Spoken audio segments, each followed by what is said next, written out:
ఒరే నారాయణ, రేపు ఎలక్షన్ రోజురా. మనమందరము మన ఊరికి పోయి ఓటు వేద్దామురా. నీకు ఎర్రి పట్టిందానా? ఎలక్షన్ రోజని ఆఫీస్ వారు ఒక్కరోజు సెలవు ఇస్తే ఎంజాయ్ చేయకుండా ఈ రోజు రాత్రి బయలుదేరి రేపు ఓటు వేసి మళ్ళీ రేపు రావాలనా? పో, మన 4 ఓట్లు వేయకుండా ఏం కాదు, వెళ్ళి పడుకోపో. 2 ఏళ్ల తర్వాత నారాయణ ఉద్యోగం కోల్పోయాడు. ఉపాధి రంగం కుదేలమన్నది. ఎంత ప్రయత్నించినా కానీ ఉద్యోగం దొరకలేదు. భార్య పిల్లలను పోషించలేక నారాయణ చనిపోయాడు.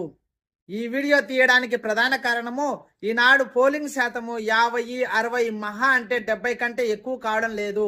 ఇలా జరగడం వలన దొంగ ఓట్లకు ఆస్కారం ఉంది. మరియు సరైన నాయకుడిని ఎంచుకోలేకున్నాము. కాబట్టి ప్రతి ఒక్కరూ తమ ఓటు అనే ఆయుధాన్ని ఉపయోగించి ఓటు వేయవలసిందిగా 100కి 100% పోలింగ్ జరగాలని మిమ్మల్ని మనసారా కోరుకుంటున్నాను. ఈ వీడియో నచ్చితే మీరు లైక్ చేయండి, షేర్ చేయండి.